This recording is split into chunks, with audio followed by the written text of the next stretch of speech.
14ก็จะเริ่มงานกันก่อนอื่นต้องขออภัยญาติโยมท่านสาธุชน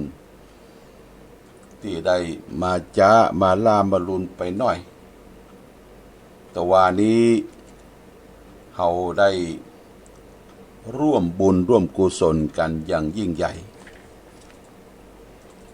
ที่ได้มาร่วมกันฟังธรรมสัญจรพบปะทำบุญสนทนาพาทีมาจิมอาหารกินอาหารกัน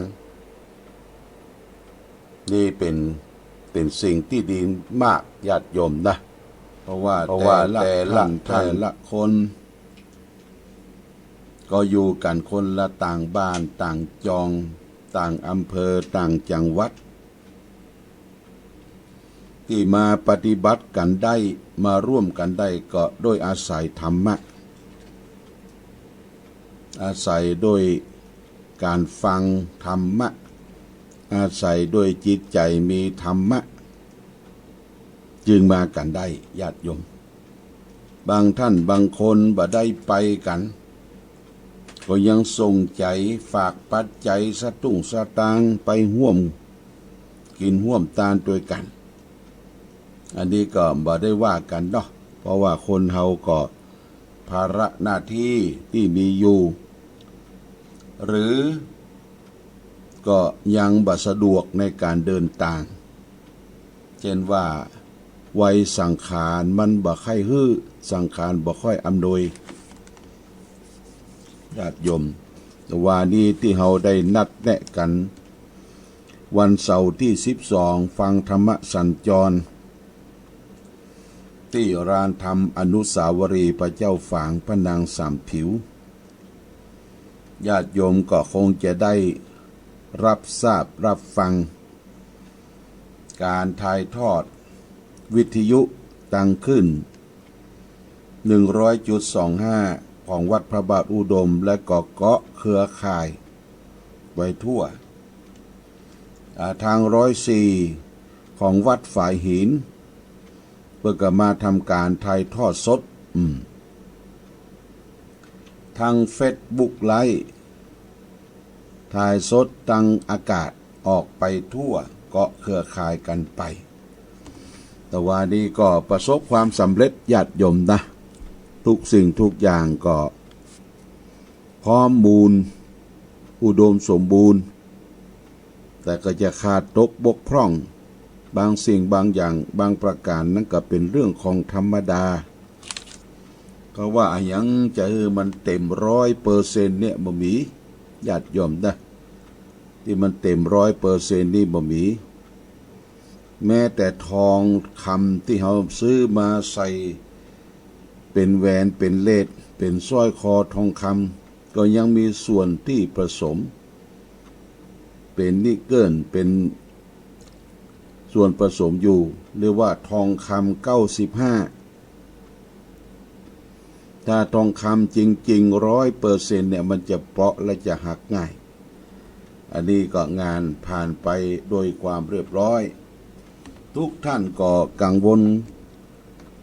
ลอย่างหนึ่งก็คือเรื่องของฟ้าฝนนะญาติโยมนะฟ้าฝนตะวันนี่ก็มันมืดครึ้มดีญาติโยมก็มากันตั้งแต่9 โมงนี่ก็ทะทางลังกันมาโลนะอาตมาภาพต้องขออาภัยบ่ได้ลงไปดูที่ได้จัดเต้นเกี่ยวกับโรงทานเกี่ยวกับโรงอาหารโรงน้ำต่างๆพอในช่วง9 โมงครึ่งเนี่ยญาติโยมเดินทางมาถึงละต่างอำเภอต่างจังหวัดโดยเฉพาะอย่างยิ่งพี่น้องอำเภอเวียงป่าเป้าจังหวัดเชียงรายเมืองพาน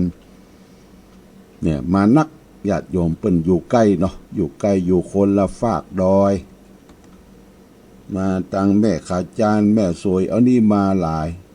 ลำรถหลายร้อยพี่น้องตังเชียงใหม่แม่ริมเฮาจอมตองตัง ปุ้นเวียงหนองล่องหลับปูนจอมตองแล้วก็ตังวัด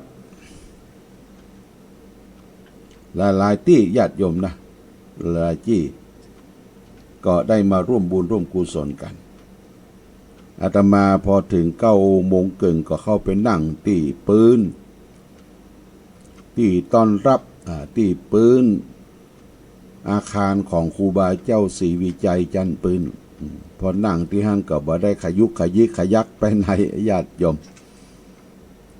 เพิ่นก็มาหลู่มาตานมาพบปะเขาก็มีได้แจกนะได้ไม้มือแจก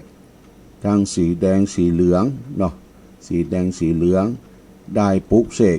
ญาติโยมได้ไปมัดมือตัวเองตัวเก่าถ้าจะมามัดกันทั้งหมดนั่นก็คงจะเป็นไปได้ยากเพราะคนมันนัก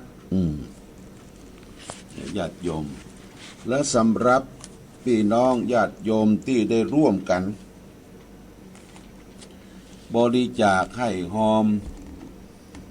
ผ่านมาตัง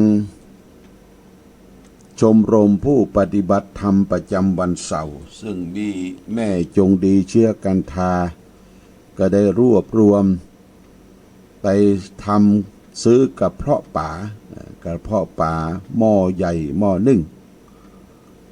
แล้วก็เลี้ยงน้ำชากาแฟกับขนมปังอันนี้ที่บนสำนักปฏิบัติธรรมวิปัสสนา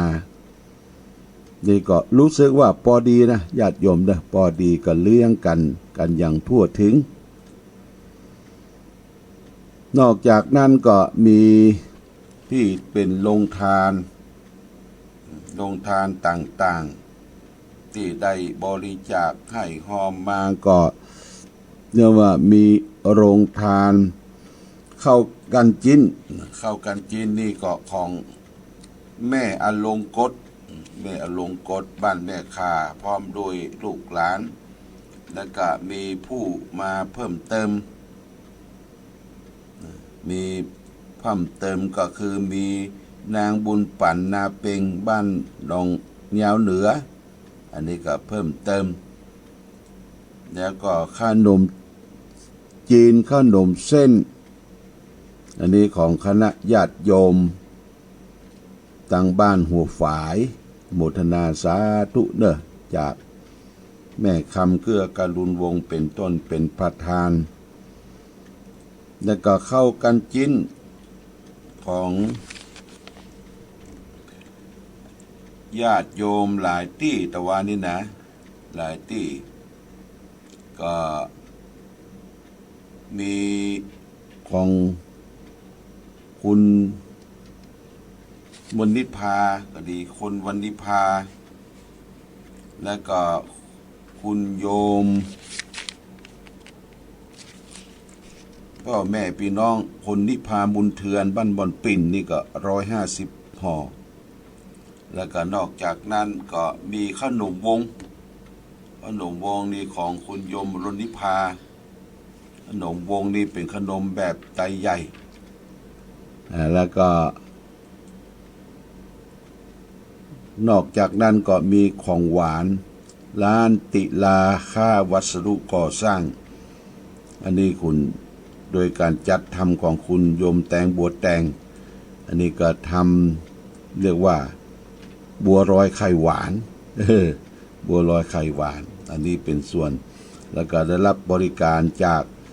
ยิ่งใหญ่ก็คือร้านบุญสิริคุณสมจิตบรรณจักรตลอดถึงตระกูลบรรณจักรร้านบุญสิริ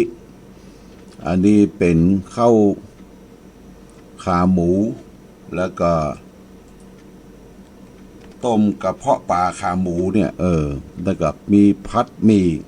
อันนี้เป็นเจ้าภาพใหญ่ที่ได้จัดเลี้ยงจัดดูตะวาทางวัดพระบาทอุดมก็ได้จัดเตรียมเรียกว่าผัดกะเพราแล้วก็น้ำเชื่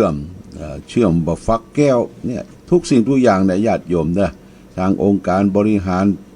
ส่วนตำบลเวียงก็น้ำปานะทางเทศบาลตำบลเวียงฝางก็น้ำปานะและของครบฉันและโดยเฉพาะอย่างยิ่งไอศครีมนี่ก็มีท่านมหานัฏฐานันท์อนาลโยและร่วมกับหลวงพ่อก็ได้ตั้งไอศกรีมมาใหญ่มานี่ก็วันนี้ก็จะได้เอาสตางค์ไปมอบเพื่อเจ้าภาพไอศกรีมคือลุงมาบ้านปุ้นดะบ้านปทุมวาดหนองบัวและญาติโยมสรุปแล้วก็เป็นการงานที่ใหญ่วันเดียวญาติโยมนะเฮาพี่น้องญาติโยมอำเภอฝางก็คือความร่วมไม้ร่วมมือกันดีมากแต่งเนื้อแต่งตัวก็นุ่งกันชุดขาวชุดขาวโดยเฉพาะอย่างยิ่งที่จุดเลี้ยงเพลเนี่ยเลี้ยงเพลนี่เป็นเรื่องสำคัญหลวงพ่อมาได้มาดูพอมาดูก็รวนเวลา11 โมงละเข้ามาเป็นว่าพร้อมหมดนะจนโต๊ะที่ถวายภัตตาหารเพลเนี่ยเต็มญาติโยมเต็มหมดมีอาหารพื้นเมืองโดยเฉพาะอย่างยิ่งป้าน้อยบุญปันบ้านโนครแม่สายลุงเปิ้นทำน้ำพริกตาแดงแบบผักลวกอย่างมาเป็นกับแล้วก็ต้มไข่มหาเกือบจะ50-60 ฟองเนาะเอามาใส่สังหม้อเพื่อเปิ้นตัวยแล้วก็เอามาถวายพระเจ้าพระสงฆ์ตัวยมีอันใดตานอันนั้นป้าน้อยบุญปันว่าเฮามีอันนี้ก็ตานอันนี้เลี้ยงเป็ดเลี้ยงไก่แล้วก็ผักไม้ไส้เขือทำน้ำพริกน้ำพงปูนแหมตั้นที่อาหารลงโต๊ะและคนพระเจ้าประสงค์ก็ชอบฉันกันคือยำเตาแม่นางบ้านแม่แหลงพร้อมโดยลูกหลานก็ได้ยำเตาพอเปิ้นมีบวกเตาวันนั้นหลวงพ่อไปตาตอนมาแวะแม่นางกาแสงว่าแปลงอันยำเตาไปให้หลวงพ่อกันจะถวายตู้เจ้าตู้เจ้าเป็นอันชอบว่ะยำเตาตักใส่ถ้วยจ้อนหีบเนี่ยว่ากุ้ยหลุดนะนอกจากนั้นอาหารในโต๊ะก็มีของหวานหลากหลายทางวัดเฮาก็ได้เตรียมแกงแคพื้นเมืองเป็นว่าอาหารถูกปากญาติโยมนะอาหารถูกปากได้จัดไว้กันเหลือหลายโต๊ะก็มีคนขับรถพี่น้องตังเวียงป่าเป้าที่อันแม่จงดีได้ไปหูจักมักคุ้นที่เปิ้นเจิญไปกินบ้านเปิ้นก็มากินข้าวน้ำข้าวตอนกันเรียบร้อยญาติโยมหลังจากที่ถวายภัตตาหารเพลเลี้ยงโรงทานต่างๆเตี้ยงเกิงเฮาก็ได้ลงไปที่ปรำพิธีในจันกัดฟังธรรมสัญจรลงไปปุ๊บเด็กเยาวชนจากเวียงป่าเป้าโดยการนำของท่านอาจารย์พระมหาเสาแก้วเบิ่งกับปาเด็กมาสวดบทสวดที่สำคัญคือบทสวดธรรมจักรบทสวดธรรมจักรนี่คำว่าธรรมจักรก็คือการหมุนญาติโยมเป็นกลจักรการหมุนมีทั้งรูปของธรรมจักรนี่มี8 ซี่16 ซี่เป็นบทสวดที่ปฐมฤกษ์เด็กลูกหลานเยาวชนละอ่อนป.5 ป.6 มานั่งสวดกันเจียวเจ้าโดยใจความจำมดละอ่อนเก่งมากนี่มาจากเวียงป่าเป้าได้มาออกงานสวดธรรมจักรออกไปทั่วโลกก็ได้ญาติโยมเพราะมีการถ่ายทอดออกไปทั่วโลกก็ได้รับรางวัลปลอบใจจากพ่อแม่พี่น้องเมืองฝางจากวัดพระบาทอุดมก็เป็นทุนการศึกษาแห่งลูกหลานเยาวชนของอำเภอเวียงป่าเป้าที่ท่านอาจารย์มหาเสาแก้วได้นำมาสวดธรรมจักรจบเรียบร้อยแล้วญาติโยมนั่งเก้าอี้กันเป็นที่เป็นตางเก้าอี้บ่พอก็ยังขนเก้าอี้ลูกบน สำนักปฏิบัติธรรมวิปัสสนาไปบางคนก็เอาไป2 ตัวหนึ่งเอาไปนั่งของภัยของมันนี่คือน้ำใจพี่น้องช่วยตัวเองเราชาวพุทธบางท่านบางคนอย่างลูกเมืองพานแม่หลวงป่อทหารหลวงป่อนะมานี่นะที่เปิ้นเสกน้ำมนต์ทุกวันศุกร์นะใครหันมาปะมาพบละตอนห่อเข้ามาตัวญาติโยมเปิ้นห่อเข้า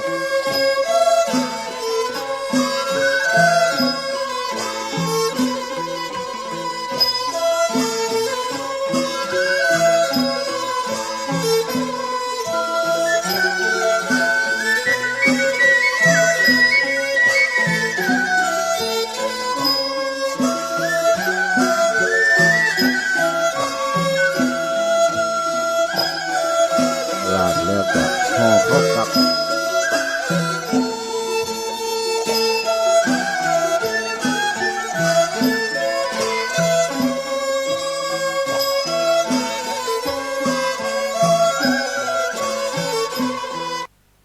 ธงชาติและเพลงชาติไทยเป็นสัญลักษณ์ของความเป็นไทยเราจงร่วมใจยืนตรงเคารพธงชาติด้วยความภาคภูมิใจในเอกราชและความเสียสละของบรรพบุรุษไทยประเทศไทยรวมและเชื้อชาติไทยเป็นประชารัฐผ้าไทยของไทยทุกส่วนอยู่ดำรงคงไว้ได้ทั้งมวลด้วยไทยล้วนหมายรักสมัครคิดไทยนิรักสงบแต่ถึงรบไม่กล้าเอกราชจะไม่ให้ใครคุมขีสละเลือดทุกอย่างเป็นชาติทะเลพลังประเทศชาติไทยทวีมีชัยชโย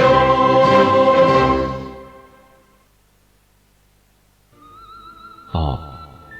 การเกิดขึ้นของมายาก็ดีการถอนมายาออกเสียได้ก็ดีล้วนแต่เป็นมายาด้วยกันมายามิใช่สิ่งซึ่งมีรกรากอยู่ในความจริงมันตั้งอยู่ได้ก็เพราะความคิดแบบทวินิยมของพวกเธอถ้าพวกเธอเพียงแต่หยุดปล่อยตนไปตามความคิดที่ทำให้เกิดของเป็นคู่ตรงกันข้ามเช่นอย่างธรรมดากับอย่างตรัสรู้แล้วเสียเท่านั้นมายาก็จะสิ้นสุดลงไปได้เองทันทีและแล้วถ้าเธอยังขืนอยากจะทำลายมันในที่ทุกๆแห่งที่มันอาจจะมีอยู่เธอจะพบว่าไม่มีสิ่งใดเหลืออยู่เลยแม้แต่เส้นขนเดียวให้เธอเกาะนี่แหละคือความหมายของคำที่ว่าฉันจะปล่อยเสียทั้งสองมือเพราะเมื่อเป็นดังนั้นแล้วฉันจะพบพุทธะในจิตของฉันโดยแน่แท้นั่นเองถาม